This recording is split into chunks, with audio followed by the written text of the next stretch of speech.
Hello, everybody. How are you doing? Welcome back to Man City Unplugged, your very own Man City fan channel. It was not a straightforward game. Let the score line not flatter you at all. It was the most unstraightforward game which City played this season. I would say one of the most difficult games. I mean, it's 5-2. That's fine, but you should see on the touchline, especially in the first half, Pep and Ralph Hasenhuttl were. Generally you see opposition managers shout at each other, yell at each other, but both of them were discussing tactics. There was so much enthusiastic, that kind of a discussion. I mean, that doesn't happen often. So I mean, it was a wonderful game. I'll tell you why this game was tricky. Let me just share the screen with you, and we'll go into the player ratings as well. But first, I'll show you why the game was tricky. What made the game tricky? So if you can see this, how when have you seen Ryan Bertrand play at right back, and Salisu, who's a right back, play at left back? I mean, Ryan Bertrand in his entire career has never played it right back. I mean, never do you see traditionally a left footer play at right back. That is very, very rare. I mean, it's a rare instance. The reason for this is, this is what caused City problems in the first 10 minutes, 15 minutes, I would say. In the first 16 minutes, City's possession was what, 31%, and Southampton has had almost 70% of the ball. When do you see that for a period of 15 minutes, City have only 20-30% possession, that too against a team which is almost in the lower half of the table? Never. And the reason for that is this masterstroke by Ralph Hasenhuttl. uh, a right back on the left, and a left back on the right hand side. The reason for this is generally, what do City's fullbacks do? They play inverted. They come into the midfield, right? So this is what Ralph Hasenhuttl wanted to counter. That playing a left footer at the right back would mean when he cuts in, he would always cut in on his stronger foot. Ryan Bertrand would go into the midfield on his stronger foot, on the left foot from the right side. So that would mean that they would be able to counter City's fullback stepping into the midfield, and they would also crowd the midfield space. That is why City were not able to get the possession. The first 15 minutes, 20 minutes, I would say, City were just working out, what to do with Southampton, how to deal with the Southampton's way of play and everything.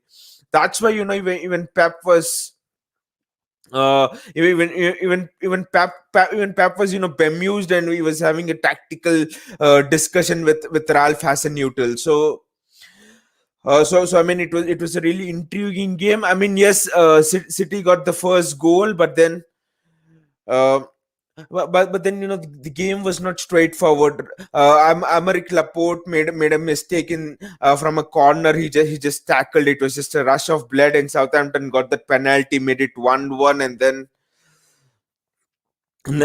then I mean, it was all City after that. Mahrez, just before the break, he stuck that third goal. I mean, after that, it was just City. But then, the way Southampton pressed us, the way Southampton crowded us in the midfield, and they had runners going from the wing and the striker running, Shea Adams running, Nathan Redmond running on the back of our defense. In the entire season, I haven't seen such a thing happening, actually. That City's defense was getting, run it constantly, constantly by the runners. So if you see, let us get into the players' ratings first. If you see Ederson, just see his heat map. This is the difference. From that United game. In the United game, Ederson was he didn't have so many touches all around the box. I mean, it was so rare. But here you can see in the entire heat map, he has almost covered everywhere in the box. He has come out a lot, and he has like commanded the box, played those passes, and stuff. So Ederson didn't do it much against United. And if you can see Ederson's heat map after every match without looking at the score, you'll see whether he has had a good game or a bad game. Ederson made an excellent save, I would say. from Southampton's corner, but then Laporte made that challenge and gave away a penalty. Ederson couldn't have saved the penalty, but then his passing was really good in the second half. I mean, when City conceded the second goal, I mean, he was just played into the mud, played into the dark by Gundogan. So he couldn't have done anything there. It was a bad pass from Gundogan, which ultimately uh, led to Southampton's goal. But then, I mean, Southampton's attack, and then it led to their goal. But apart from that, Ederson was stable. Didn't have much to do. His passing was really good. His touch was really assured. Apart from that one missed touch, I would say, from a pass from Gundogan. I mean, he couldn't control it. Apart from that, he had a really solid game, commanded the box really well, came out really well. The starting position was very high, especially with Southampton having runners to run at. So he commanded the box very well, I would say. Uh, Let us look at Kyle Walker.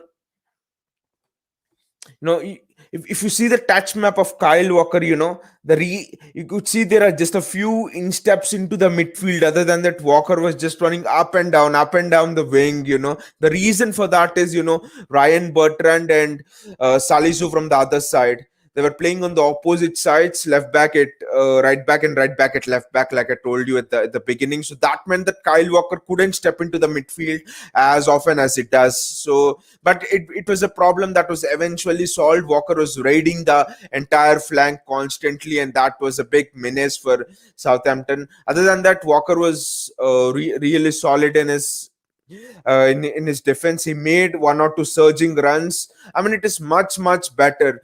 I still can't get my head around why Walker didn't play in that United game.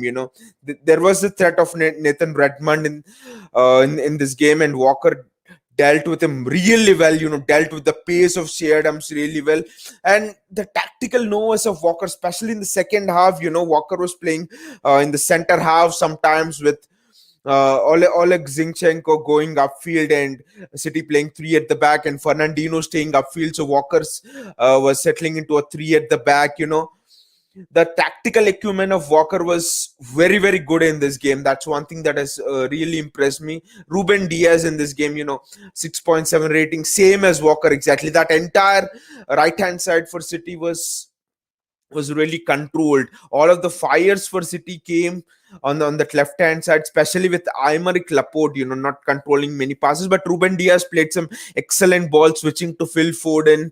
I mean, playing balls into midfield into Fernandinho, defended really well, was really good in the air, intercepted really well, dealt with Shea Adams all match long, I would say, wasn't caught out of position. And the reason why we conceded the two goals was not Ruben Diaz. I mean, it was Aymeric Laporte partly for that penalty. Laporte was at fault. He just. I mean, yes, Laporte is one of the best left-footed defenders in the league in Europe, I would say. But then Laporte has that occasional moments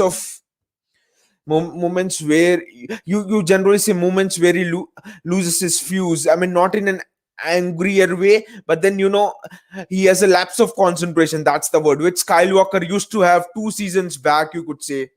A momentary lapse of concentration. You concentrate, but then you just have that lapse suddenly. That is what Aymeric Laporte has, which John Stones also used to have a lot, by the way, used to make a lot of mistakes, but he has really learned from it and he hasn't made it this season. I think Aymeric Laporte is suffering from the same thing, just that momentary loss of concentration. Other than that, you can see in his heat map, he was on the left hand side mostly.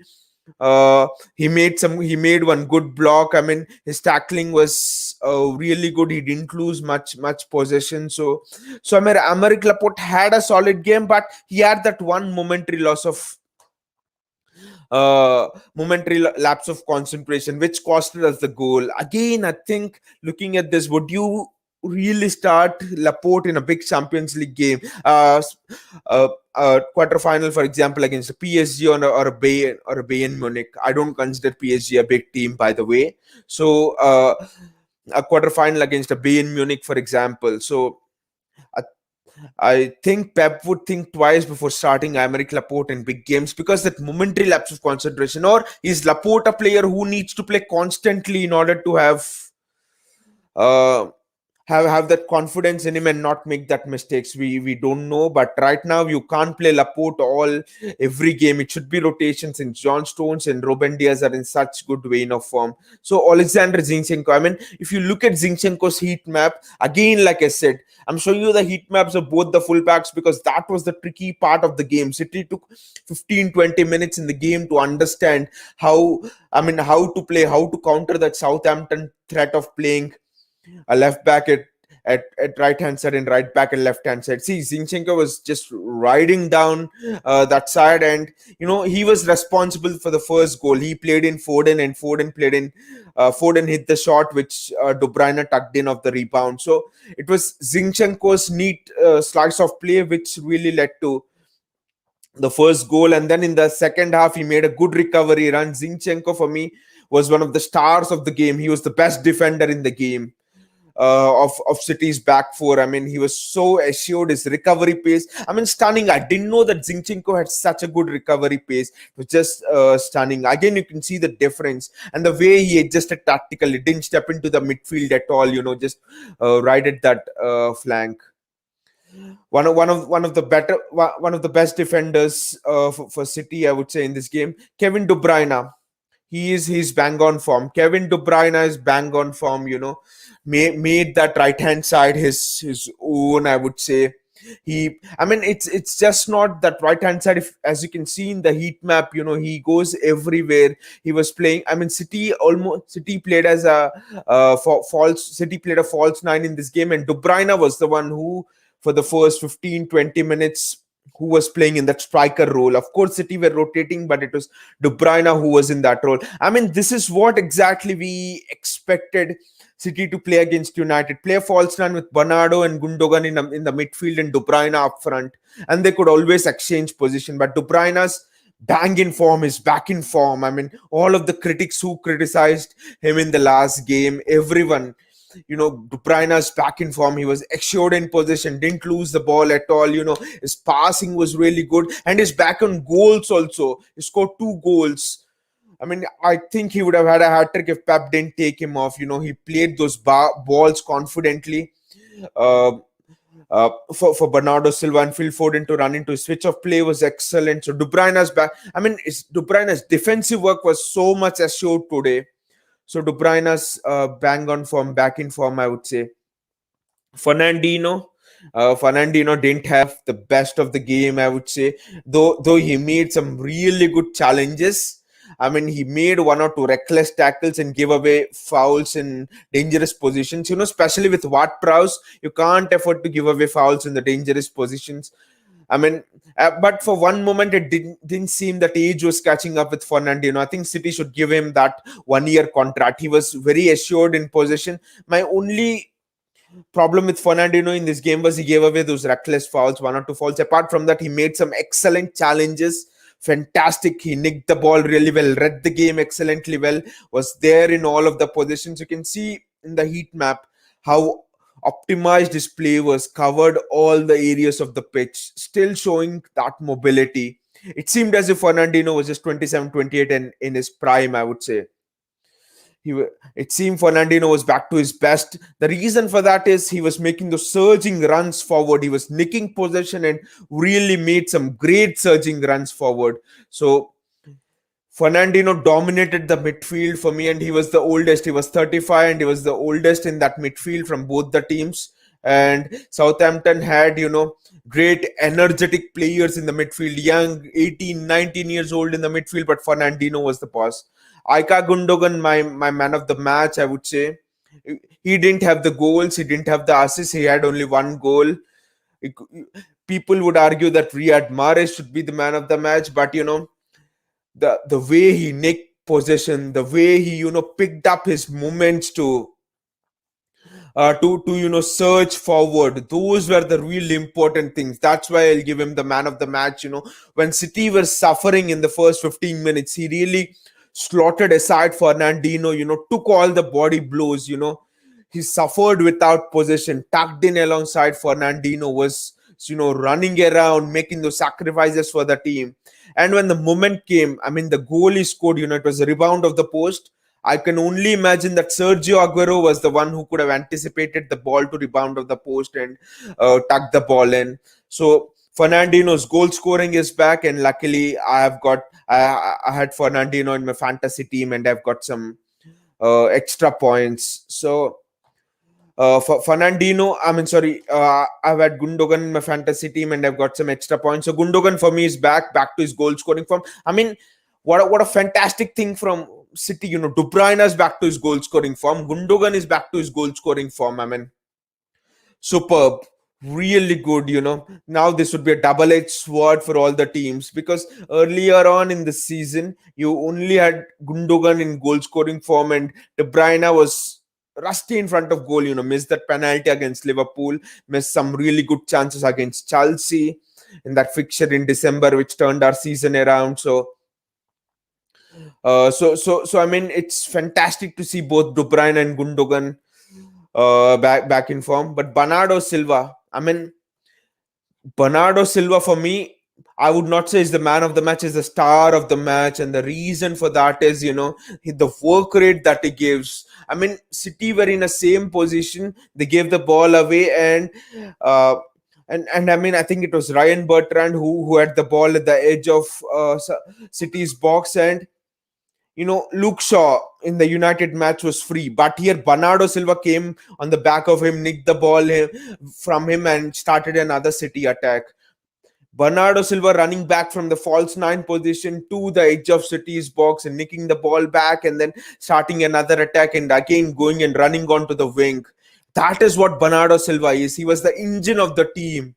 Fernandino was the brain of this team. Bernardo Silva was the engine of the team. Relentless, doesn't lose possession. When City were not having possession, Bernardo Silva was so assured. He made sure that everyone was so compact. Bernardo Silva is the trigger for this City team. When City should press, when City should drop back. And he did that exceptionally well today, I would say.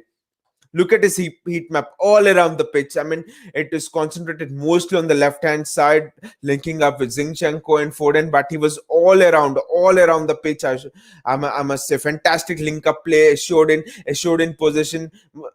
Is the star of the match. Bernardo Silva for me should start all of City's important Champions League games. All of City's knockout Champions League games is that important to this City side.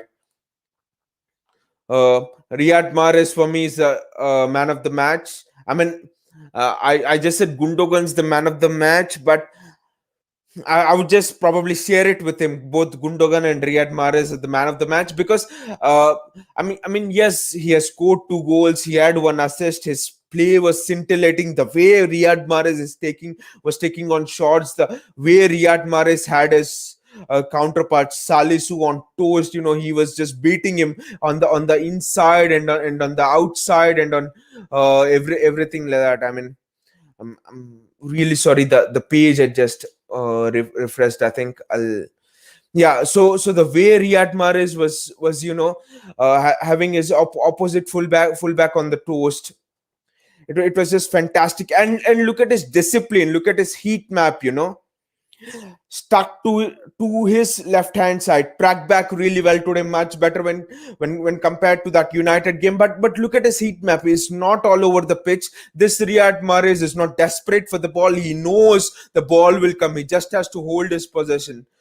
There is one thing that is a fixture in the City team. All the players move around, but Riyad Mahrez, he sticks and maintains that width more often than not. Whoever plays for City on the right hand side maintains that width and don't move in field. That is why the opposition fullbacks have so many problems, and that is why Gundogan and De Bruyne get so many goals. Riyad Mahrez looks in scintillating form, probably the best right winger in the world at this moment.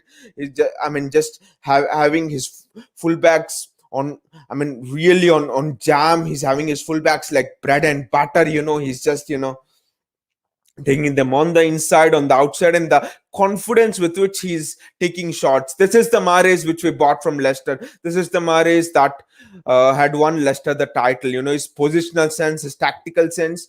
He's the best thing about Mahrez is he's not dribbling much.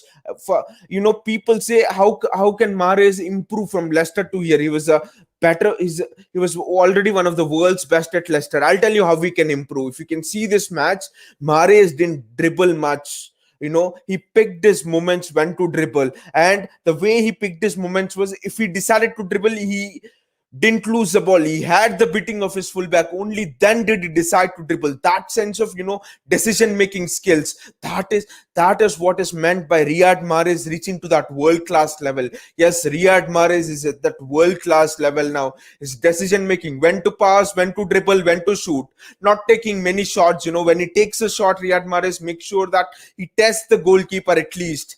That is how what Riyad Mahrez has really improved this season. Phil Foden for me, just look at the touches, and I'll tell you why all of these touches are not the defensive. Yes, he did his defensive work, but the reason is, in this match he played in the striker role. He played as a left winger. He played in that number 10 role when De Bruyne was substituted. He played as a central attacking midfielder. He played on the right hand side a couple of times. So I mean, a player of such a young age. It's not it's. I mean, yes, talent and everything is there, but a player of such a young age having the tactical knowledge to play four positions in a single game. A player of such a young age having the tactical acumen, tactical understanding to. I mean, to understand which position should I go into when my team is suffering, when we don't have the ball. I mean, Guardiola said in an interview after the game that it's not about the goals that City had scored to win the game. The thing is the quality we showed without the ball. We didn't allow Southampton to score in the first 15 minutes. The first 15 minutes, City had zero touches in Southampton, inside the Southampton box. In the final third of Southampton, City had 30% possession in the first 15 minutes of the first half. So uh, so that really means that City have really understood how to suffer without conceding much. That is one quality which is needed to progress really deep into the Champions League. In 2014, I still remember City lost to Juventus in the Champions League. It was a group game, and I was feeling very bad, and one of my friend was telling that even if City won this game, you guys are not ready. Even if City goes to semi-finals of Champions League, I'll tell you, you guys are not ready to win the Champions League. And I asked him why. He told that the reason is you guys don't know. I mean, this is about 2014. The reason is you guys don't know how to play out of possession. Your shape is all wrong out of possession. When you don't have the ball, you guys your the shape of the team is awful, and until you learn how to play without the ball, you will not go deep into the Champions League. And I mean, people say Pellegrini won the Premier League, Mancini won the Premier League, Pep Guardiola is doing it now. What is the difference? Under Pep Guardiola, the shape of the team without the ball, the way we suffer without the ball, the way we get the ball back, we have a process. City have a process to get the ball back. Under Pellegrini or under Mancini, we never knew how to get the ball back. You just drop back and defend. But City now know how to drop back and when to press, when to win the ball back, where to commit the fouls, how high to win the ball back. The key positions to dribble at the opponents, the key positions to bring the opponents down. City have a much wider tactical understanding of the game. That is what is needed to win the big prizes, win the Champions League. So that is where City have really improved under Pep. And Phil Foden is the one who has really, really improved. He has gone. Uh, he has grown so much enormously under Pep. So I would say those are the player ratings, and for me it's a joint man of the match. Both Riyad Mahrez and Gundogan deserve the man of the match, but don't let the scoreline flatter you. It was a game where it was a game where we were made to suffer. It was a game where we had to know how to play without the ball. Uh, it it was a game where it was a where City were being tested on how do you suffer without the ball. Are you happy without the ball? Are you happy without possession? These are the questions that Pep Guardiola needed answers to, and he got answers on this game. What is the steal that City have when they were defeated in the previous game? Do City have the character to bounce back in the defeat? I mean, when so Pep Guardiola has got answers to all of these things today, and it was a tactically very good game. Ralph Hasenhuttl, yes, United beat him 9-0. I mean, that was with two men down and stuff, and City beat Southampton 5-2. And most of City's goals today, should be really fair, when were due to Southampton's mistakes, men not tracking people back and stuff like that. Riyad Mahrez being given possession on the edge of the box, and stuff like that. Especially in the first half, City went in 3-0 up, but the performance was awful. City had the score, but Southampton had the performance. Southampton had the better performance in the first half. Pep was real disappointed in the first half. It was just awful. Yes, City had 3 goals. You could say that that is the hallmark of champions, to get things done when you play badly, but no, the performance was awful. Yes, we suffered well without the ball, but after that, when we had the ball, we were awful. We were giving the ball away, and all of those things. But in the second half, we were really good. But again, the process, I'm telling you, I'm really happy this season. The reason is, we're having a particular process on what do we do without the ball. And the last 2 3 seasons, we didn't have that process. Even in that Centurion season, we didn't have that process. That is the main reason why we didn't progress high into the Champions League. How to remain compact without the ball. And that is one of the major takeaway from today's game. So we are all set, for the Fulham game, and also for the Champions League game. I would say will be an interesting game against Fulham. And Pep made a really interesting comment in the interview after the match. What he said, I think this is directed towards Sterling. What he said was, and Sterling and Jesus, I would say, especially. And what he said was, if now we have a really fit squad, and a player, and only the players who care about the club, only the players who are really hungry for success, only the players who show the levels of performance, show the levels of commitment on the pitch, only they are going to play. It doesn't matter who the player is, who the level of the player is. It doesn't matter. If they don't play well, they sit on the bench. If they don't show that hunger and desire to win trophies for the club, they don't make the squad. So Pep has really put out a big statement here. It's a big statement for Sterling, it's a big statement for Gabriel, he's especially, because now Foden and Mahrez had excellent games. So why will you drop them? Gundogan and De Bruyne have had excellent games. So why will you drop them? No space for Sterling.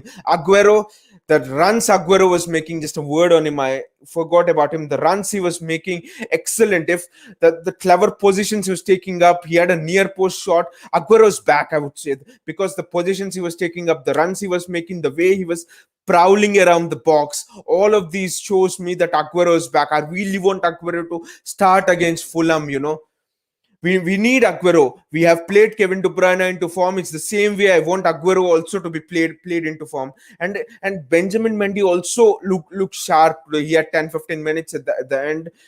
When Pep threw him in, he looked really sharp. He was defending really well. He was holding off Southampton fullbacks, Southampton wingers. So I mean, we have a fit squad. I really want Nathan Ake also to be given a chance at left back, but Zinchenko has again been excellent. He's been a revelation. His recovery pace, his reading of the game. I mean, you don't need to have power, finesse, all of those to be left back. What you need more than anything else is your reading of the game, your tactical understanding of the game. And Zinchenko has really that. John Terry didn't have any pace. Mascherano didn't have height. Still, Mascherano, for example, didn't have much pace. Still Sergio Busquets is really slow. He's more slow than a tortoise. A tortoise would win a race 10 out of 10 times against Sergio Busquets. But still, he's one of the best CDMs in world football. I mean, still is one of the best CDMs, I would say, especially seeing his performance in today's match against PSG, which Barca lost, unfortunately. So I mean, what you need is tactical reading of the game, and Zinchenko has a really good tactical reading of the game. He reads he reads the situations well, and he takes up those intelligent position. intelligent positions. And so I think the left back spot would be a big competition for me. I think the reason why Mendy is not starting is not because of lack of crossing ability or pace or something. It's the tactical understanding of the game. Pep doesn't trust Mendy to take up those intelligent positions, know when to drift infield, know when to go high up the pitch. And also Pep doesn't trust Mendy to retain possession in dangerous areas of the pitch. Zinchenko in Din is a midfielder, so his ball control is and ball retention, his possession retention is much better, obviously, since he's a midfielder. But then Benjamin Mendy, I think Pep doesn't trust him to retain possession in tough 1v1 situations. So that is why I think Zinchenko is starting at left back ahead of people like Mendy and Nathan Ake has just come. So overall, it's been a good game. I was a bit worried at 1-1 that here we go again. If City drop another 2 points here, the gap would be to 9 points, and suddenly United have a sniff. United have the momentum, and City are in a downward spiral. And you don't know, in this special season, in this pandemic-stricken season, with games coming thick and fast, a dent in confidence would really mean that you could really go on the downward spiral and be sucked into that black hole of defeat, black hole of disappointment. So the black hole of lack of confidence. So it's really good that City are back to winning ways. And I really hope that you have enjoyed the video. Please click on the like button and also the bell icon and subscribe button, so that we have more so that you get notifications whenever I put up new videos. So anyway, take care and enjoy the day.